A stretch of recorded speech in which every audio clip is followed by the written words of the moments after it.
welcome in. It is Big Ten today. We are presented by Gatorade on this Monday. Truly great to have you with us. Dave Revson, Trent Meacham. Man, it was an action-packed hoops weekend. I feel like we're still early in the year, at least I am, in the information gathering phase, trying to kind of figure out our teams, get a feel for them. We had some matchups that really helped on that front. Dave, I think some of the coaches are still figuring out their teams. And we didn't get all 18 in this weekend, but we had 12 games and a little bit of everything, some blowouts, some last-second buzzer beaters. So a great weekend of hoops. Well, let's start with the last-second buzzer beaters because I think those were very intriguing. That's our big story. And how about Rutgers and Dylan Harper? He continues to dazzle as a freshman. The dramatic three on Saturday to top rival Seton Hall, 66-63 at Jersey Mike's Arena. The nation's leading freshman scorer finished with 24 points in the Scarlet Knights win. The late game situation is not as kind to Illinois against number 1 Tennessee. Illini had a chance to win it down the stretch. They were done in by a turnover, a missed free throw, and then Jordan Gainey making them pay there. The driving layup to keep the Vols unbeaten. A 66-64 win for Tennessee. Let's start with Rutgers. And frankly, this is not a great Seton Hall team. This would have been a bad loss had Rutgers lost the game. But they didn't lose the game. They missed a lot of free throws in this hour. They did a lot of things that make you scratch your head. But in the end, they've got Harper, and he has the clutch gene in a huge way. Well, that clutch gene, we've seen it before in his family. And I said he was the best freshman in the country, and he might be the best player in the country. He's up there. He is so impressive. And it's not just the scoring, Dave. It's his poise, his maturity.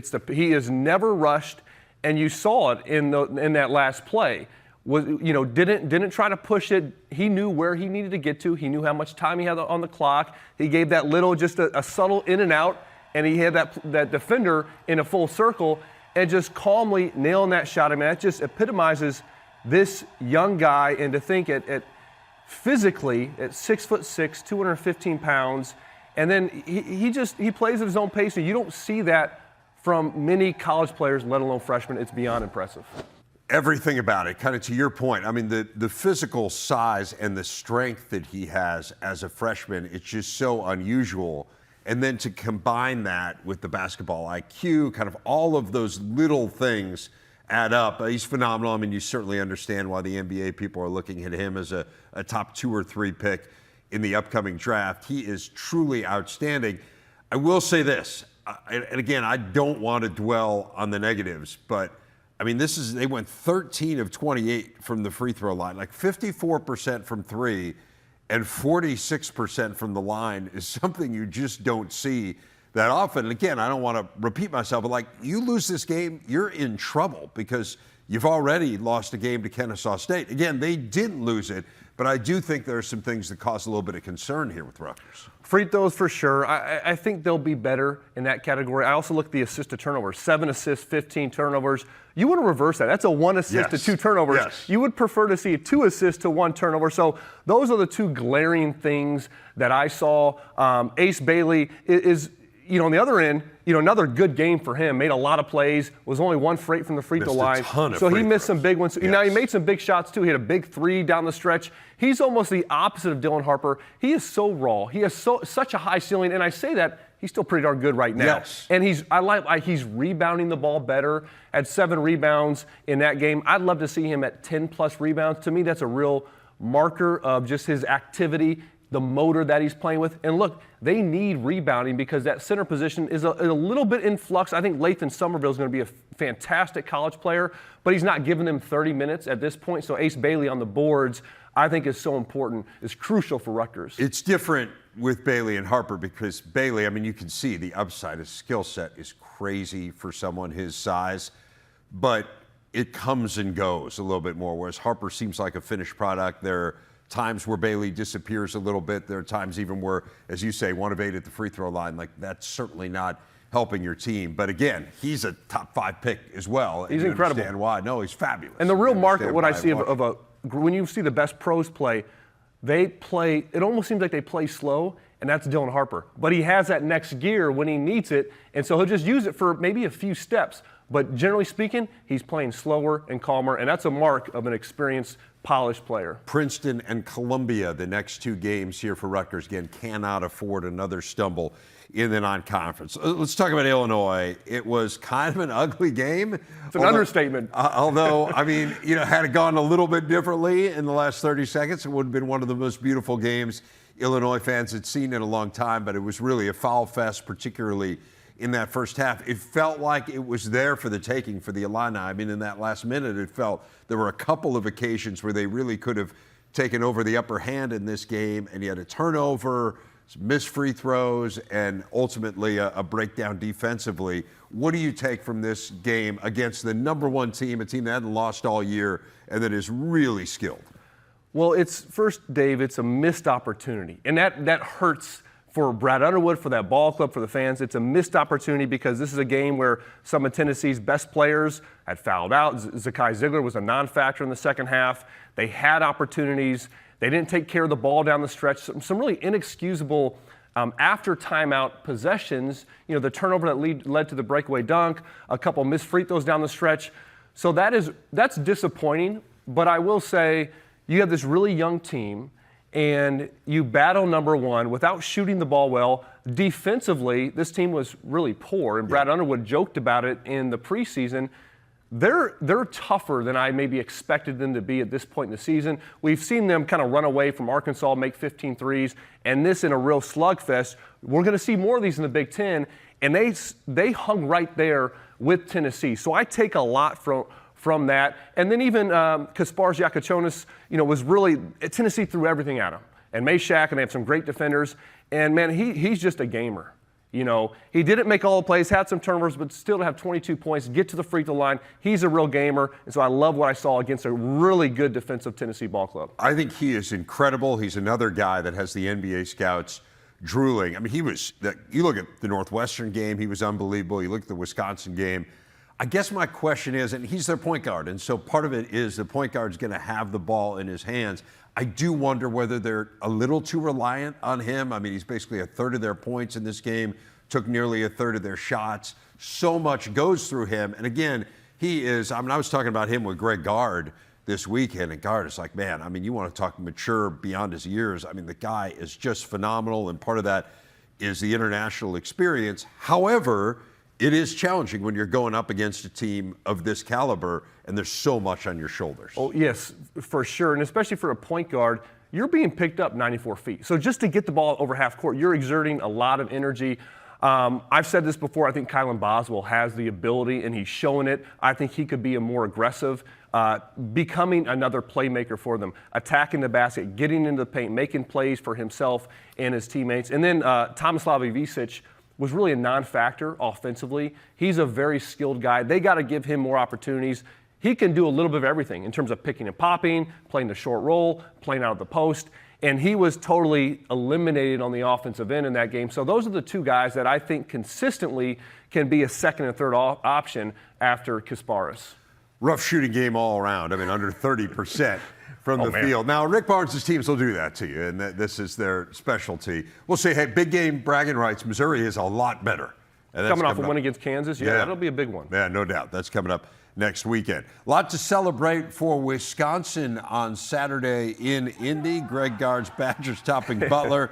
That is as good a post-game celebration as I've seen. It was well choreographed. It was well executed. The game was well executed as well. They never trailed in a 9-point win. I had this game, Trent, Nolan Winter, career high 20 points. I mean, he is just getting better and better. The coaches are effusive in their praise of him. The skill set's off the charts. And then Stephen Crowell, who had been largely invisible in some of the games earlier. The previous game, he had 0 rebounds, and he came out from the word go and exerted himself. This front line, when they get going for Wisconsin, can be a difference maker. Yeah, the bigs really came to play. And so far this season, it's been more that trio of guards that have led them in scoring. Nolan Winter, getting back to him, he had 15 and 7 against Illinois. He's taken over 10 shots in 3 of the last 4 games. And I like that from him. It shows his confidence growing. Last season, I think just 1 or 2 games with 5 field goal attempts, throughout the course of the season. So one of the most improved sophomores at 6'11", athletic, can stretch the floor, can put the ball on the ground a little bit too and get to the basket. He's an impressive guy. And then Stephen Crowell, it seemed like his confidence wasn't quite there in previous games. To see him knock down some shots, to see him taking confident plays with his back to the basket, that's really important to them because Wisconsin, I think when they're balanced scoring, and they were on Saturday, that's just what makes them hard to guard, especially in how they play, and they bring their bigs up, and Brian Butch made some great analysis in terms of those empty side ball screens, how they utilize the spacing on the floor. So getting those bigs going is really important for them. Yeah, that ball screen action was confounding Butler really the entire game. Yeah. I mean, they just kind of kept going to the same action, and the Bulldogs had no answer for it. I do think it was interesting in talking to Greg Gard. I spent a lot of time with him on Friday, and he was saying with Stephen Crowell, like, he's such a cerebral player that at times he tends maybe to even overthink a little bit. And he said to him, hey, when you go in there, we're going to play you maybe in a little bit shorter spurts. Just go in there and empty your holster. I mean, shoot your bullets and play hard. Give everything that you've got. And it felt like message received there for Crowell because, again, Winter to me is a pro. I mean, I think that skill set's incredible. He can handle the ball. Yep. He's a nice outside shot. He can be big and physical. But you put the two of them together, I mean, if they're both playing well, it causes so many matchup problems. And that's what we saw for an undersized Butler team that was without its starting center. For sure. And then you add in Tanjay and Blackwell in particular that get to the basket, can finish at the rim, get to the free throw line. In terms of the mindset, I've heard it say you practice like a pro, but you play like a kid. So when you're practicing, that's the time to think and what do I need to work on? You get out there game time, you've already put in the work. Now you kind of go let loose and play, and it seemed like Stephen Crowell did that on Saturday. A nice answer for Wisconsin. Remember, they had lost 3 games in a row, I mean, to really good teams, Michigan, Marquette, in Illinois, but that's an important win and a game they certainly needed. They have just 1 game in the next 19 days. So a lot of practice. They'll have a lot of time to practice like a pro, yeah. That's for sure. So much more to come on the show. Plenty more hoops to discuss, including several more ranked teams in action. We will dissect their weekends. Plus, with the CFP looming, we're going to hear from all 3 coaches whose teams will be in action this weekend, counting down to a historic weekend of college football. This is Big Ten Today. We are back on Big Ten Today. We showed you Wisconsin's game in Indy. That was part of a doubleheader. Game 1 matched Purdue and Texas A&M, a really physical battle. It was the Aggies who came out on top. They won it 70-66, handing the Boilers their 3rd loss of the year. I got to watch this one courtside. It preceded the game that I called between Wisconsin and Butler. To me, the issues were rebounding and turnovers. And that's always what is at the top of the board when you play against Buzz Williams, Texas A&M. At Purdue, 16 turnovers. They got out rebounded by 9. Only 4 second chance points for Purdue. I mean, that's an area that they just dominated in recent years. This is obviously a very different Purdue ball club, even though there's a lot of similar faces. I thought Pharrell Payne, he had gotten beat up by Purdue for a couple of years. Yes. And he was really effective. He was good. In only about 20 minutes, he had 16 and 9, so he was very good. And Dave, you mentioned with Illinois and Kasparas Yakachonis so much on his shoulders in terms of playmaking duties. It's very similar to Purdue. And Brain Smith is, still has 15 points, still has 6 assists, but he has so much on his shoulders. Man, could he use a Lance Jones, someone to kind of relieve some of the playmaking duties, or at least bringing the ball up against pressure, I think would be really important for them. He had 6 turnovers in the game. It is interesting to see Purdue struggle on the glass. I mean, just kind of given what we have seen from them in previous years. Texas A&M had 14 offensive rebounds. Purdue had 15 defensive rebounds. So you're talking about a 50-50 proposition when the Aggies put it up on the glass. Again, I don't think you panic in any way. I think we've seen some really good stuff for Purdue this year. And you understand when you lose a 2-time National Player of the Year, you might take a little bit of a step back. But no doubt, I mean, it was just Texas A&M was the more physical team from where I was sitting. And it's unusual to see that against a Matt Painter coach team. And you see it at the free throw line, too. So Texas A&M got there 24 times. Purdue just 10 free throws. That shows who's really controlling the paint. I thought Texas A&M did such a good job on Trey Coppin rim. He's been very consistent, very efficient this season. 11 points, might be a season low. He had 5 turnovers. Braden Smith is going to have he's going to have some turnovers, and I think you got to live with that because the ball is in his hands. But TKR, I think, needs to do a better job, especially if they see more double teams. You're going to see that maybe with Nebraska, with Northwestern in the Big Ten. But Texas A&M was so physical there, they got to do a better job, no question, of taking care of the ball. Braden Smith a little bit, but I give him some more grace because he has so much on his shoulders. Doesn't get any easier next week. They're going to Birmingham take on Auburn, so that'll be a really tough game as well. Oregon bounced back from its first loss of the year. Remember, they fell to UCLA, but they took down Stephen F. Austin yesterday, a game in which they never trailed. They had 4 players in double figures, including 2 off the bench. They actually got more points from their reserves than their starters, shot 51%. I thought there were plenty of positives here. Really nice game from Supreme Cook, getting him going. There were some turnover issues. There were some rebounding issues. I mean, you're always going to be able to quibble. I'm sure Dana Altman will quibble, but this was a really nice game. This Oregon team, they're going to be competing for a Big Ten title. I think. Yeah, I agree. I think they're experienced. Top 3rd easily of the league. They're no balanced. They can do it on both ends of the floor. All those bigs that played were effective. We've seen Bamba. We've seen Bartholomew. We've seen them produce on the offensive end. So if you're game planning for them, I'm not sure who you're kind of zeroing in on. It could be a number of guys, 4 or 5 guys that could go for 15-plus points on a given night. The only thing I see with Oregon is the point guard play. 19 turnovers against Stephen F. Austin. And, yes, they were really putting a lot of pressure on them. Jackson Shelstad, he hasn't gotten it going yet this year. Just 1 point, 1 assist in 28 minutes. So it's a different team that now has the keys to. And last year he was more of a primary scorer.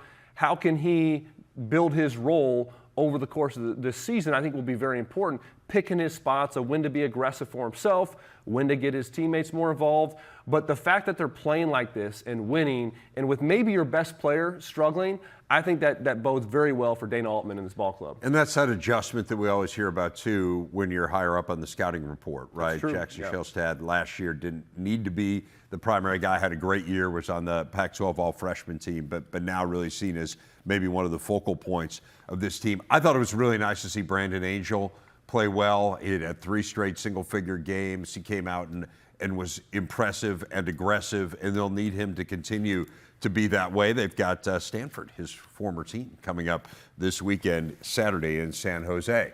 UCLA has gotten things rolling as well. How about 8 straight wins for the Bruins? This one had to be sweet on Saturday. They went to Phoenix. They topped one of their biggest rivals in Arizona, winning at 57-54.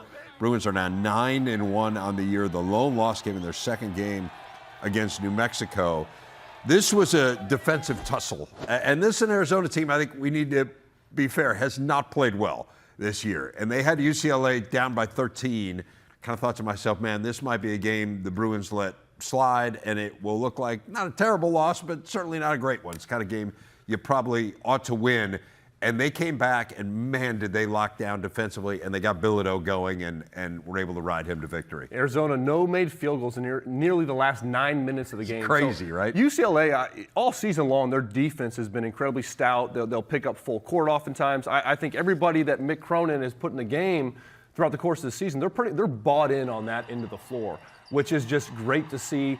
Sky Clark in that game was really important for him to get going. This is a talented guy, averaged 12, 13 points a game last year at Louisville, has struggled offensively this season. He had 15 points, knocked down some threes.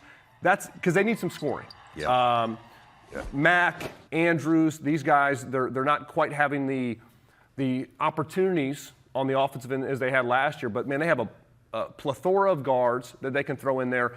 Mick Cronin has shortened his rotation a little bit, which I think I expected. You can't play 10 guys 10-plus minutes. Now it's more like 7 guys. And this is just a tough ball club. And then, as you mentioned, Bilodeau, he can get it. He's crafty around the basket, made some big plays for them on that end of the floor late. Yeah, they're gonna lock you up defensively. I mean, you know that with Mick Cronin. It looks like a Big Ten team. It does, right. I know they're constructed. Kobe Johnson is so versatile on that end of the floor. And because they play more guards, I mean, they can really get after you. And whether it was Sky Clark or Sebastian Mack, it seems like these guys, whatever they're doing offensively, it seems like it hasn't affected them on the defensive end of the floor. Therefore, they're still getting the minutes, they're still getting the opportunities. And once those shots start falling, I mean, they're just going to be that much more dangerous. It seems like they really like each other, too. I don't know if you saw Sky Clark's post-game comments, but he was asked about being at the free throw line and what he was thinking about in these clutch situations. He said, I just take deep breaths and I think about Cronin. I didn't see that. That is great. Pretty good, right? I mean, I think it shows you that, yeah, look, Mick Cronin's, he can be a tough guy, no doubt, right? He's very intense, but it's obvious that this team feels a good chemistry there with the coaches and the players, and it showed up in a nice win. We had the last of those early season conference games on Friday, and what a performance by Nebraska. They took down Indiana in convincing fashion, 85-68. The Huskers got 30 points from Bryce Williams. They held the Hoosiers to 4 points in the final 9 minutes and 57 seconds of the game. You think about Pinnacle Bank Arena at Trent last year, it was a house of horrors for Big Ten teams. I mean, Nebraska did not lose a conference home game last year. They went 10-0, and it was the same thing in this one. We had a tie game, about 10 minutes to go, and Nebraska got going a little bit, and the crowd took over, and it was good night for Indiana. I mean, that home court advantage is real. Yeah, it's a tough place to play. I never played there, so thankfully. But to finish on a 17-1 run, and Indiana's defense wasn't that bad. I mean, tough shots. Bryce Nebraska, Williams was awesome. Yeah. He's, Bryce Williams, fifth-year guy, 6'7", does it all. I mean, finishing around the basket with the right hand, the left hand, knocking down threes, getting to the free throw line. The mid-range was going. I mean, a three-level score. And here's you see, Dave, the experience. This is a guy who's had responsibility for a number of years in his college career. He's used to having the ball in his hands. He's more polished as a scorer. He was incredible that game. I thought Connor Seton, his confidence on the offensive end, you can see he's playing with a bounce in his step. We know he can knock down shots. He got to the basket a little bit as well. Juwan Gary, and they're bigs too. Andrew Morgan, Braxton May. I mean, these guys, everybody gave them something meaningful on the offensive end. I thought they started off great. And throughout, they had very good pace and rhythm. I thought they controlled the game, but then Indiana was right there. But to finish like that was big time. To do what they've done, too, without Rink Mast, who was such an important player for them last year. He's out with an injury. But, I mean, these are wins now that you can kind of hang your hat on a little bit. The Creighton win was a really good one. I know Creighton maybe hasn't been quite what people expected them to be, but still, you go onto their home court and you get a win. Now you've got a nice conference win here over IU.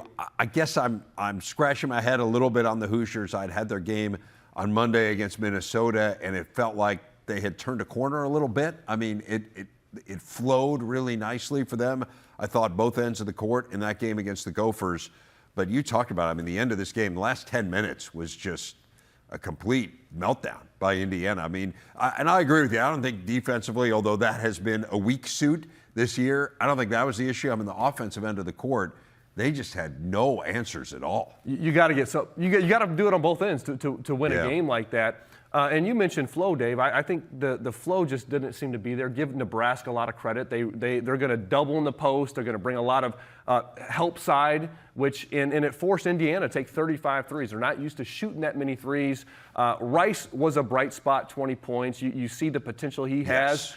But now they got to put it together. He needs some contribution from the inside. They need some other guys to knock down some shots. So I'm still scratching my head because I think this team has a ton of potential, and they're not going to run through it, right? But I would like to see them become more consistent. I think this is one of the better rosters in the Big Ten. I mean, I really do. They have a ton of talent. But, man, you give up 61% shooting. I mean, again, I understand, like, Nebraska was hot. But man, that's rough. They got two manageable home games coming up here. Chattanooga, Winthrop. They're going to need to put it together both ends of the court. Michigan State football coach Jonathan Smith welcomed his first full recruiting class earlier this month. The group includes 19 signees, 17 scholarship players, 2 preferred walk-ons. 7 of the signees are from the state of Michigan. 11 of them will enroll mid-year. Jonathan Smith joining us now. He is today's big interview. And, Coach, delighted to have you on. What were the biggest priorities that you wanted to address with this class? Well, I think starting all the way back when we arrived a year ago, we wanted to build the roster inside out in regards to the state of Michigan, the Midwest. There's a lot of good players within driving distance of this place, and so for this high school class, I thought we did a nice job on starting with that. You mentioned it, 7 from the state of Michigan. think they're good players. Really enjoyed getting around this state and following all the high school football. A couple from the state of Ohio. There's good high school football there, and so we wanted to make some inroads, and we got that done. Getting started in year one. I like the balance of the class. You look at it, kind of on both sides of the ball, pretty equal in regards to the numbers that we were able to get done. And 11 of them will be here in January. So, less than a month, we'll be able to start working with them. How important is that in this day and age, particularly when I think there is a tendency in a lot of people to kind of try to get immediate results, go to the portal? When you have young players coming in, how important is it to get them on campus early?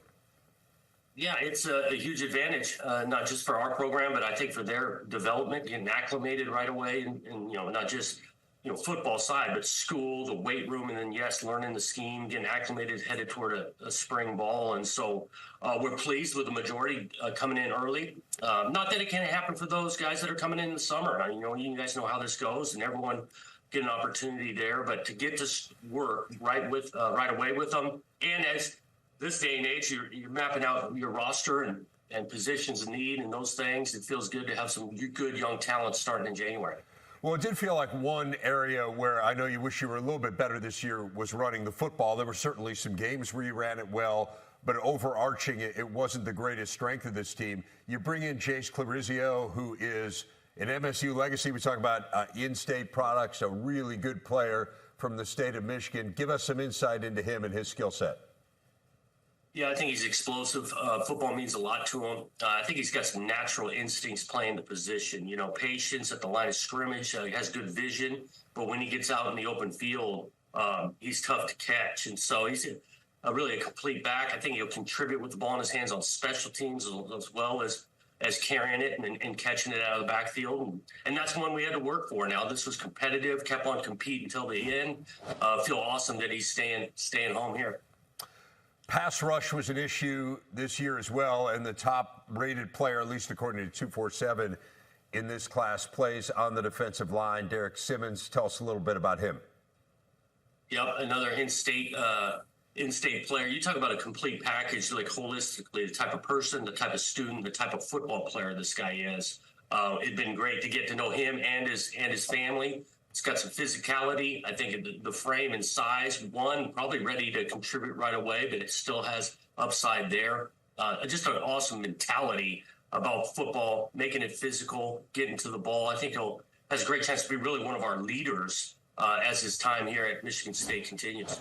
You talked about contributing right away, and you had one freshman this year who I would say certainly fit that bill in Nick Marsh. Had just a fabulous freshman season. You had pointed him out to us when we were there at camp and said you thought he was going to be really good, and you certainly were right on there. Are there other players in this class this year, not necessarily who can contribute to the extent that Nick did, but players that you think could make an immediate impact?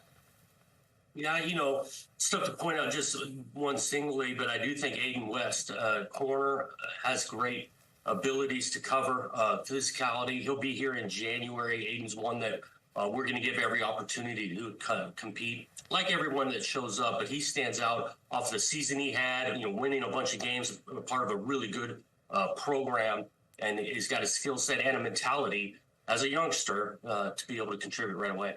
Jonathan, what's the balancing act in this portal era? And I know you guys have already been busy in the portal. What's the balancing act between wanting to bring in young players and develop them? I mean, I know in talking to you, it's a really important part of your plan, but also being cognizant of the fact that you've got holes to plug and you can get more immediate help with more experienced players in the portal. How do you handle that? What's the philosophy that you want to bring to Michigan State?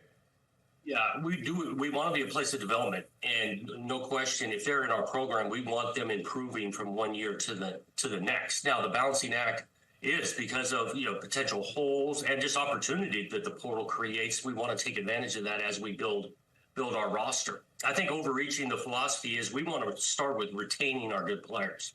If we, guys that are here are proven, they fit us, they obviously can play the game at a high level, all of that, we want to retain those guys. That's the number one priority. And then secondly, yes, we want to get into the portal where there's some proven tape, competing against, 20, 22-year-olds and, supplement maybe positions where we want to create more competition in that room.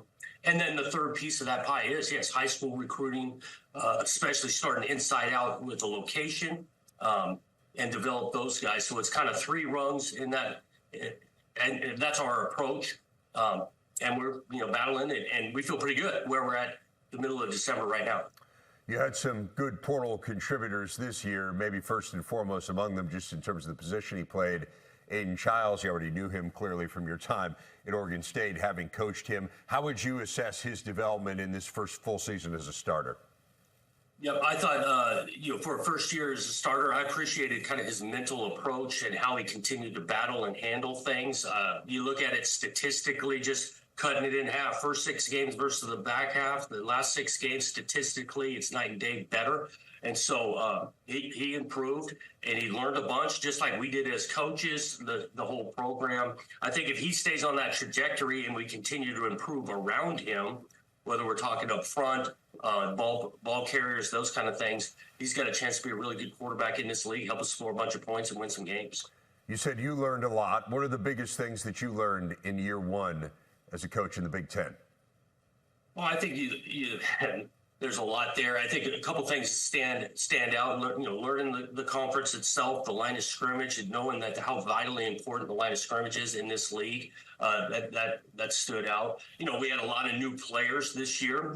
We weren't alone. A lot of places have new players, but then when you get them in January, how quickly can you get them to develop, know the scheme inside and out, and quickly the approach in the weight room and how we practice and all of those things, maybe emphasizing more of that early on, because you're going to have some new players every year in January. Now you got to be really good at getting them acclimated to the way we want to do things. Well, you certainly did get acclimated to the Big Ten in year one. It was not an easy schedule, to say the least. I mean, lucky you got to play 3 of the 4 Big Ten playoff teams, everyone aside from Penn State. So you're perhaps somewhat uniquely positioned in terms of coaches nationally to assess some of those teams. Who do you think's best positioned of that Big Ten group to perhaps come away with a national championship? Oh, yeah. All 3 of those teams did a really good job. Those are good teams playing Oregon, Ohio State, Indiana. I think the best position probably is a team with the bye, right? Oregon has not lost.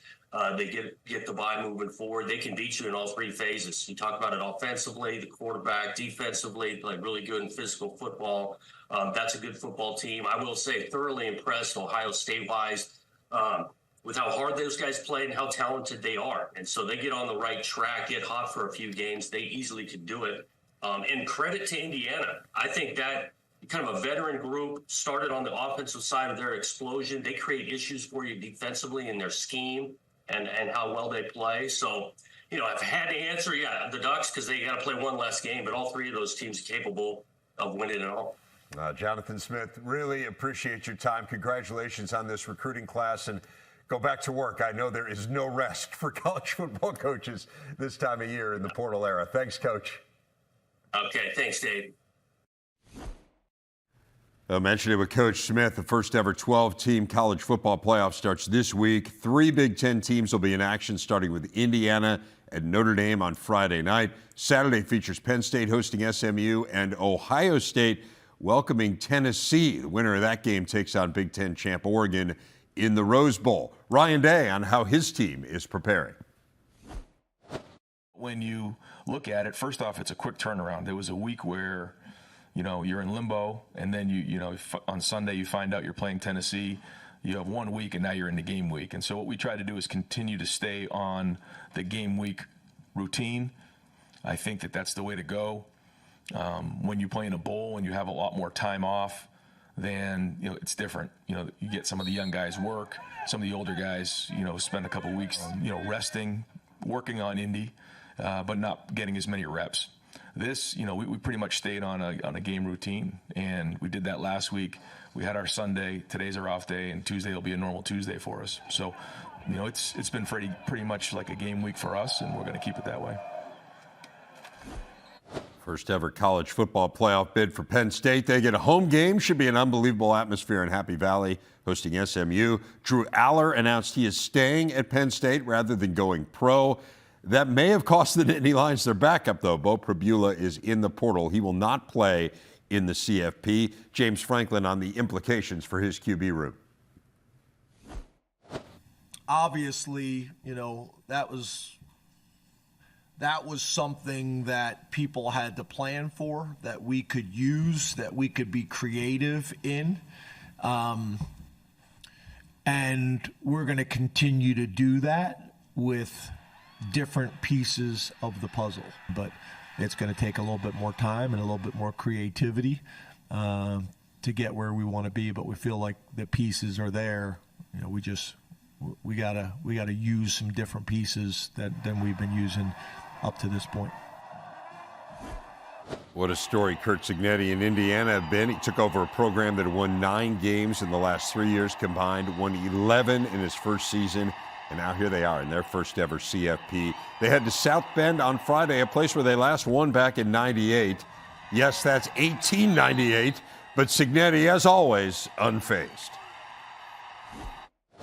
I think to me and our guys, in my mind, it's just another game. I mean, you prepare for this one like you prepare for all of them. I think for our players, they're going to be excited to play and excited to prove something.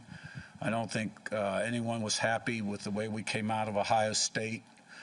We didn't give ourselves a chance to be successful, giving up 14 points on the punt team and then having some of the communication breakdowns we had on pass pro. We didn't give ourselves a chance to play offense. So, but I think our guys have learned from that too, and will be better in a hostile environment than we were on that particular day. And at the end of the day, it's just football. The game's going to be won or lost between the white lines, and I want them to go out there, fly around, have a little swag, and play the way we can play. Nebraska confirming today what had been rumored for a while now. They'll open next season in Kansas City against Cincinnati. This is a Bearcat home game. It was originally supposed to be played on campus there. It was moved to Lucas Oil Stadium and now to Arrowhead. Easy driving distance for the Husker faithful. Back to hoops, our Gatorade game leaders, the Big Ten well represented when it comes to the top assist men in the nation. 2 of the top 4, including Penn State's Ace Baldwin. He is number 3. Braden Smith right behind him. Baldwin handed out a school record 16 dimes in Saturday's 48-point win over Coppin State.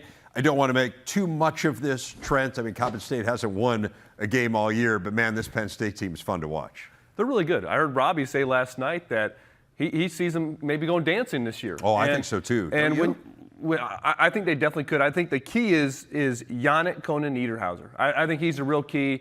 He's been probably beyond most people's expectations, but he is a big-time athlete at 7 feet tall. If he can be consistent, rebound the ball, especially in the Big Ten play, they're going to be really tough. But, man, Ace Baldwin, one of the smartest players in the country. He is just, how he pulls the strings and conducts things.